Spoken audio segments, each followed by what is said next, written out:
You are continuing to seeing the pressure that's being applied to what's going on. Man, you've got in Florida, where you've got Ron DeSantis, who's an idiot governor, where school districts are opposing him.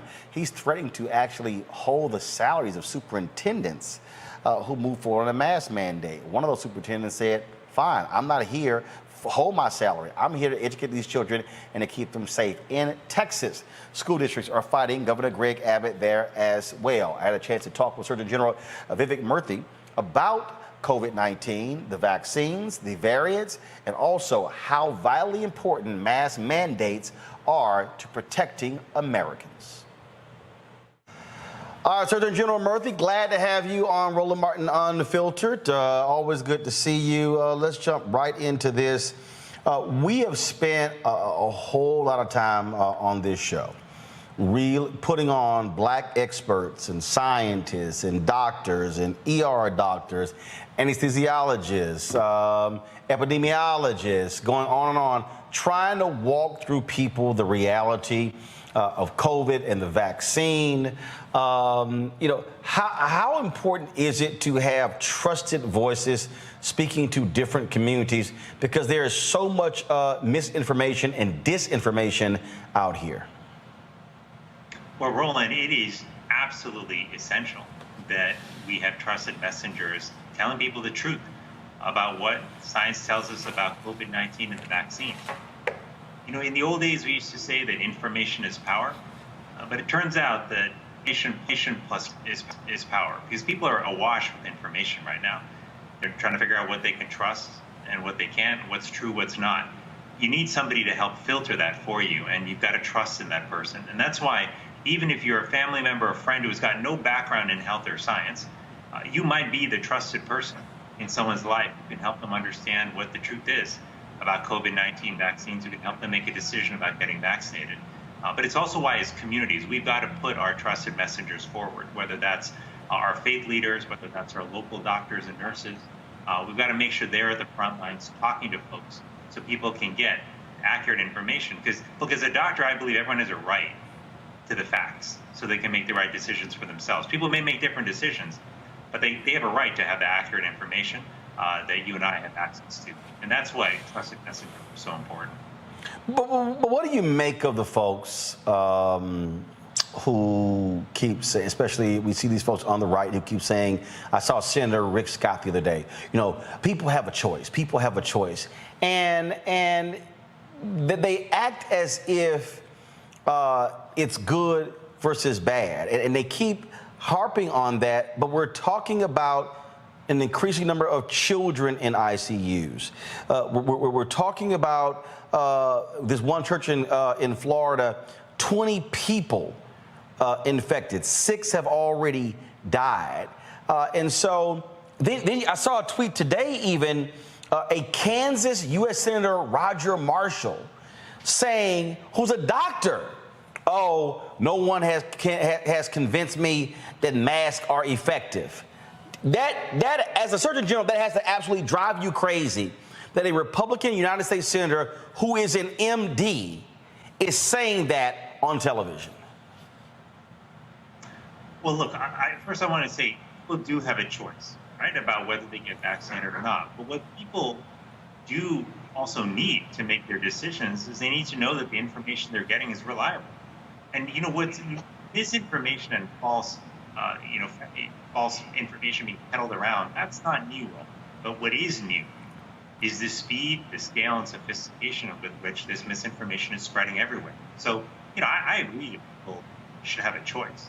But how are people supposed to make the choices that are best for them? They don't have accurate information. This is why a couple weeks ago, when I issued the Surgeon General's advisory confronting health misinformation, and one of the groups that I called to action on this were actually technology companies, especially social media platforms, which for years have allowed misinformation to spread like wildfire and have not done nearly enough to address it. That misinformation is now affecting our health.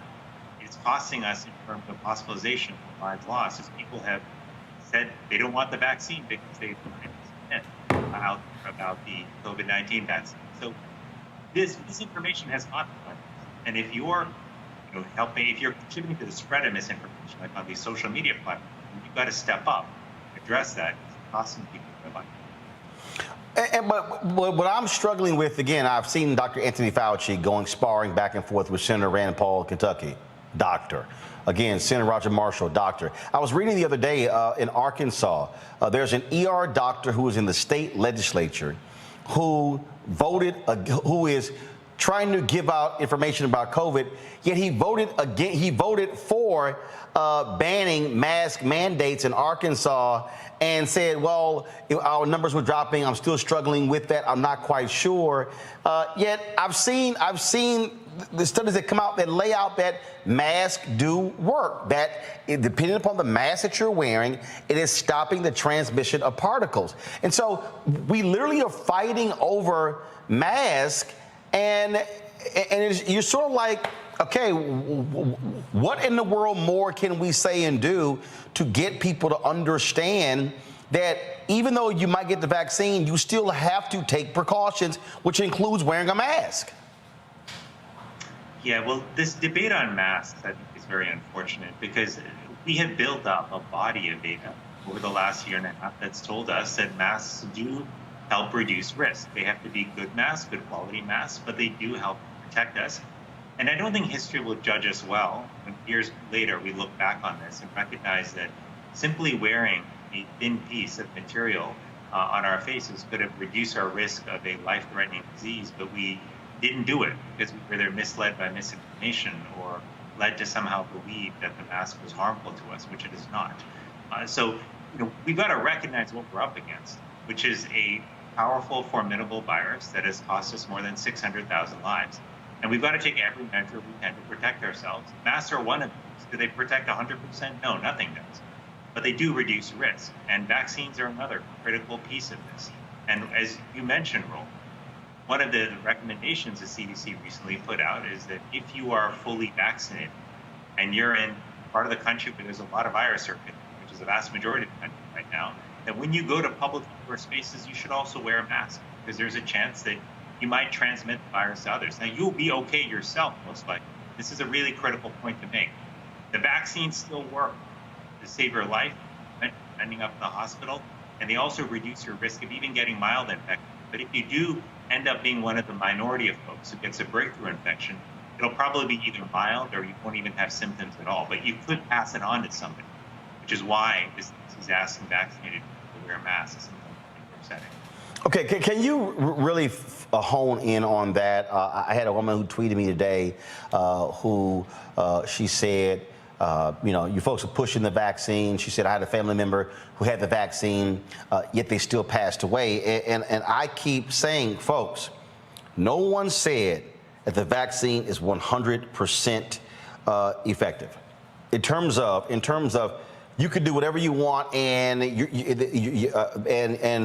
never going to get it. Second, walk through that the vaccine that was created was for COVID-19, but it was not specifically for the Delta variant. And I think that's also what's confusing to people because they go, oh, COVID vaccine, then that's just going to protect me from anything and everything, and not understanding how viruses work and how they mutate and how they change once they interact with the human body.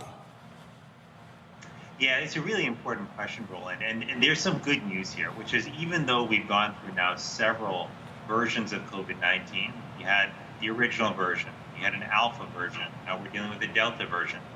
The good news is that the vaccines that were developed still have broad protection across those, particularly when it comes to preventing us from ending up in the hospital or losing our life. That is the good news.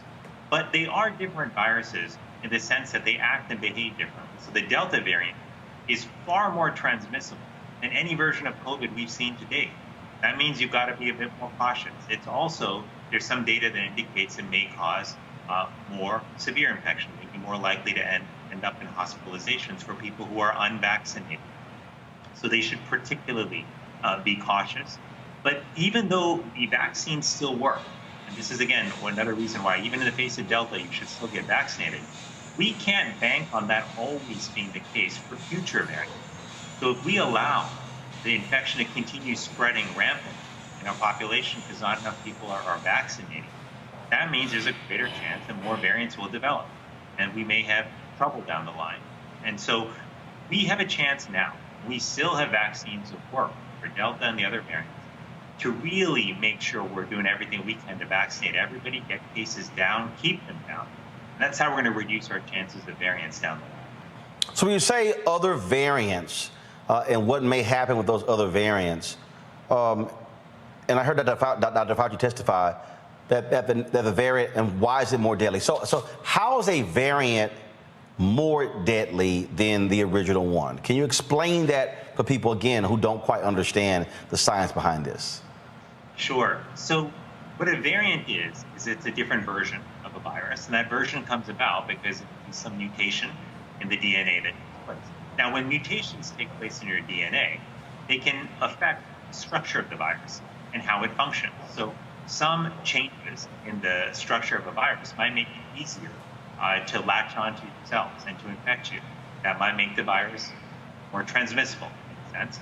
Other changes to the virus might make it more successful at damaging your cells or causing inflammation in your body, which could show up as more severe illness. It all depends on the nature of the change. Now, viruses mutate all the time, and most of the time, Roland, the changes that happen are not really consequential.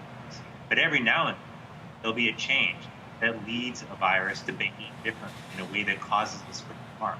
And that's actually what we see with Delta. We should just expect that this virus, being what it is, which is a coronavirus, a virus that mutates a lot, it's going to keep changing. And so that's why we often say we're in a race against the virus. It's the vaccines versus the variants right now. And the quicker we vaccinate, the less of a threat future will be. And so on that particular point, then, when we talk about trying to vaccinate as many people as possible, and again, I'm trying to make this as easy as possible for people to understand. If we vaccinate as many people as possible, then what that does is it decreases the number of people that, if they get COVID, that then it might create a new mutation. If you have more people who are not vaccinated, which essentially, tell me if I'm right or not, we're giving the virus more opportunities to be able to go into a human body and then mutate and then create a new variant. That's right. The virus can only mutate if it's inside somebody. It actually infected someone and it's replicating. So if you've got somebody who's vaccinated, who's a much lower risk of getting infected, the chances are the virus won't be able to hide inside, replicate, cause these mutations, and lead to new variants. So that's why more people vaccinated means fewer places that the virus can hide. And that means less of a chance that it's going to change and form a new dangerous variant. So right now, we got people who are going to getting kids ready for school. You've got states in Texas and Florida where the governors there have ordered no mask mandates. You've got school districts like in Austin, Dallas, who are looking to oppose that. As a parent out there right now, they're afraid. They don't know what to do. You have these conflicting messages going on. Are you saying what is your advice to any parent? Are you saying, hey, forget what these folks are saying, even if there's no mask mandate, you tell your child you're going to school with a mask on and you're going to keep it on the whole time? What advice as a Surgeon General are you giving to the parent? Forget the politicians, forget whether they for mask mandates or not. What are you saying to that parent if they're sending their kid to school, how they should be talking to their child about protecting themselves? Well, it's such an important question. And I think about this first and foremost as a parent myself, Roland. I've got two small kids, and I know that for all of us parents out there, their number one thing in our life, number one priority is to make sure our kids are safe. And so I recognize this has got to be a scary time for some parents, especially if their schools aren't taking all the precautions that are necessary. But here's what you can do. Even if your school does not have mandates, make sure your child wears a mask and wears a high-quality mask, because that's going to be important for protecting them. Make sure your child is also washing their hands regularly. If you want to send some hand sanitizer in a small bottle with your child as well, if you don't have easy access to the sink all the time, then do that as well, and make sure they use it often so that they don't pick up infection and then touch their face and transmit it to them. And also, whenever your child can be in outdoor settings, if there's an opportunity to be, in class outdoors, to do a session, outside, if the ventilation is good, that's a lower risk setting for the virus to spread. And finally, I would just say this: as a parent, I think it's really important for all of us as parents to be involved in what happens in our schools and making sure that principals and the school board hear your voice as a parent who's concerned about your kids, making sure they know that you believe that all these layers of precautions, from testing to better ventilation to wearing masks in school, is something that you're in favor of because it'll help keep the kids safe. That's really important for school boards and for teachers and administrators to know. So those are some things we can do, but I know that this is a tough time for parents, and there are unknowns out there. We're going to have to see how things go. But if you take all of these precautions that I'm mentioning, it will reduce the risk, and it will help keep the child safe. And for folks who don't really understand this, you have been, in your family, have been extremely impacted by this COVID virus. Yes, Roland, my family is like so many families. We've lost loved ones with COVID-19. We've lost 10 relatives, had many more who have gotten sick and thankfully have survived but have gone through rough times in the hospital. No one's been left untouched by this virus, and that includes my family. But it's also why, when I think about those family members, I'll tell you this: one common thing about 10 of them is that they didn't have the opportunity to get vaccinated that so many of us did. And I so wish that I could transport them forward in time, to a moment where vaccines were a lot more available and easy to get. Some of my relatives died somewhere in India, but that was the common thread. And if they had the vaccine, I dare say that many, if not all of them, would be alive today. And so once we lose someone, we can't bring them back. We have an opportunity now to protect the people we love, and we can do that by encouraging them to get vaccinated. Last question for you. We've been talking about communication, and now all of a sudden the Biden administration is now talking about doing targeted piece. I've been one of the folks who've been highly critical of the ad agencies that have been spending money out there. There's a phrase in advertising called spray and pray, and they just sort of just been throwing the money out there. And me and my partner said early on, you've got to target the resources to communities, to areas, to regions of the country where they're important. Is that actually happening now? Are you and the COVID response team in the White House, are y'all getting with the ad agencies, the people who are spending, frankly, millions and billions of taxpayer money to say, let's have a more effective use of how we're using the resources to reach the communities most in need? We had Terrence Woodbury on with Hit Strategies, who came out with polling data showing 52% of African Americans saying that they are not going to get the vaccine. That means that we need to be seeding Black-owned media and others getting that message out, because the messaging is really important. And I just think targeting is a lot different than just thinking, oh, let's just go broad, let's go general, and then hopefully people will get it. So is that sort of review, that analysis undergoing to make sure that those dollars are much better well spent? For sure, Roland. I mean, you're absolutely spot on about the importance of targeting. And I know that the teams that are working on the media strategies are figuring out how to tailor the messages so that they reach the right audiences. But I'll also say, Roland, that a key part of targeting also, I think, has to take place in our community efforts. And that's been really our focus from the early days, is thinking, how do we mobilize the right folks in communities, provide them with the right supports, and recognizing that they are often far more effective messengers than those of us at the federal level may be. And making sure that we're targeting the right folks who are trusted is critical. I'll tell you one thing we know, Roland, is that about 80% of people say that they would like to talk to a doctor or nurse about your decision to get vaccinated. That means that we have to go to communities where vaccination rates are low, find the nurses and doctors who are trusted there, and make sure we support them in going out and talking to folks. So the community-driven targeted approach is equally as important as the ad-driven targeted approach. But overall, you're absolutely correct that we've got to be tailored in how we make sure these messages and messengers are delivered. All right, Surgeon General Murthy, we certainly appreciate it. Thanks a bunch, and look forward to having you back on the show. Well, thanks so much, Roland. Take care. Good to see you and stay safe. Indeed. Take care. Folks, back to that Roland Martin Unfiltered video in just one moment. Yo, this is Ziggy Marley. Catch my live performance on Seek. You're Bon Jovi and you're watching us on Seek. What's going on? This Quavo Huncho. Right now you in the Huncho's world. Please let the music play.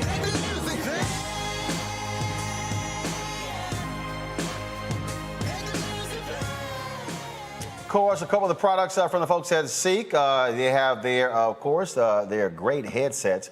They're 360-degree audio sound. You can see the. This is, of course, the box right here.